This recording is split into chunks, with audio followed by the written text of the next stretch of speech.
this is Dr. Prakriti. I'm a consultant physician on MFine. Today I would be talking about diarrhea, diarrhea causes, types of diarrhea, diarrhea diagnosis, diarrhea treatment as well as prevention for diarrhea. Diarrhea is described as 3 or more episodes of loose or watery stools in a day.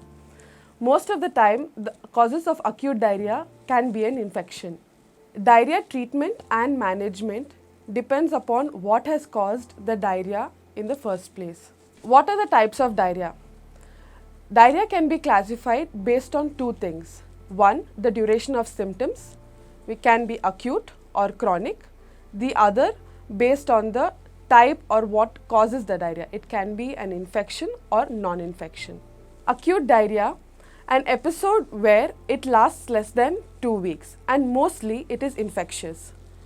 Chronic diarrhea, it's an episode where it lasts longer than 4 weeks and most of the time it is non-infectious. So what happens in diarrhea?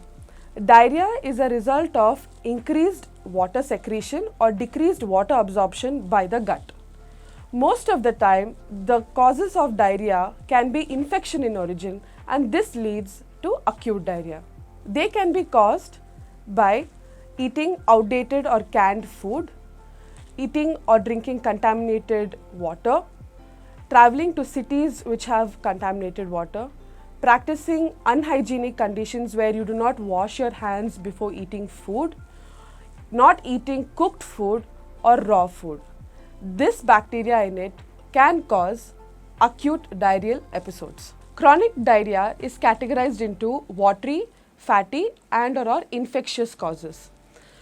Some rare causes of chronic diarrhea can be irritable bowel syndrome, inflammatory bowel syndrome, and can be a side effect of certain medications that a person is taking. Lactose intolerance also causes watery diarrhea.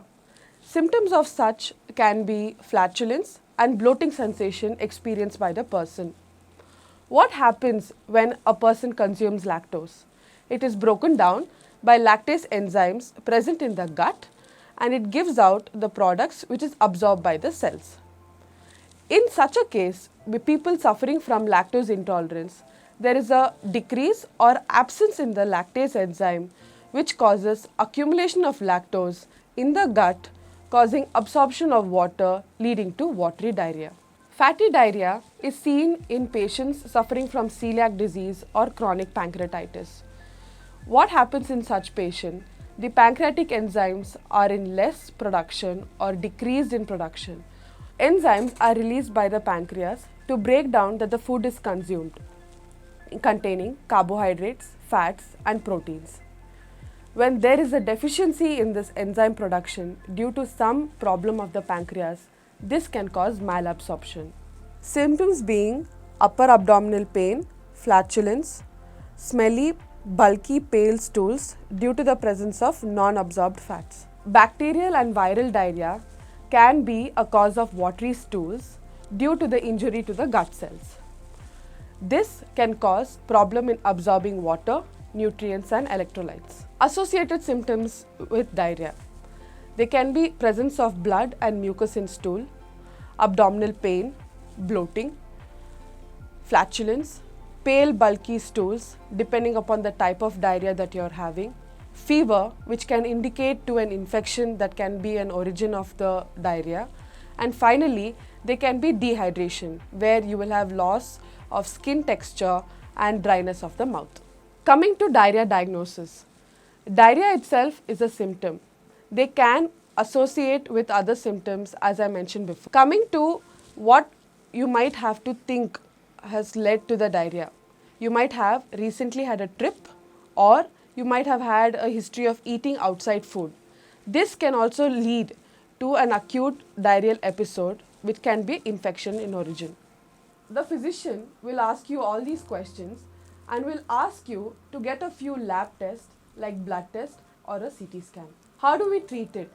Acute diarrhea is a self-limiting condition where one will get better with just rehydrating oneself without any medication or any tests that needs to be done.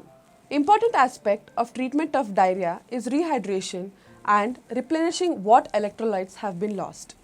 1. The patient should be encouraged to have coconut water, ORS or any fruit juices. Second, in severe cases, an IV rehydration therapy has to be started. Third, eating food with low fiber content can make the stool firmer. 4. Antidiarrheal therapy can be used to decrease the frequency of the stools as well. 5. Having a bland diet with foods like banana, rice, oatmeal, soup, oats can make the person feel healthy as well. 6. Probiotic supplements like curd can decrease the severity of the symptoms and improve the gut cells and gut bacteria. 7.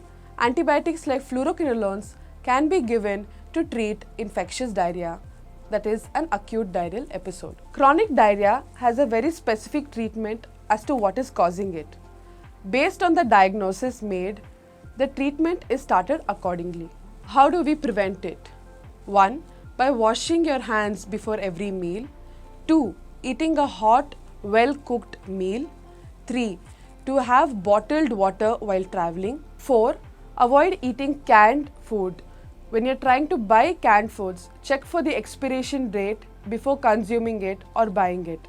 This will have bacteria that can cause an acute diarrheal episode. Finally, vaccination against rotavirus is present for infants. If you had any symptoms and are suffering from diarrhea, you can always reach out to us on the MFine app.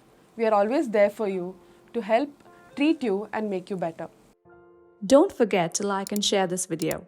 For more such videos, do subscribe to the MFine channel and hit the bell icon to never miss any update.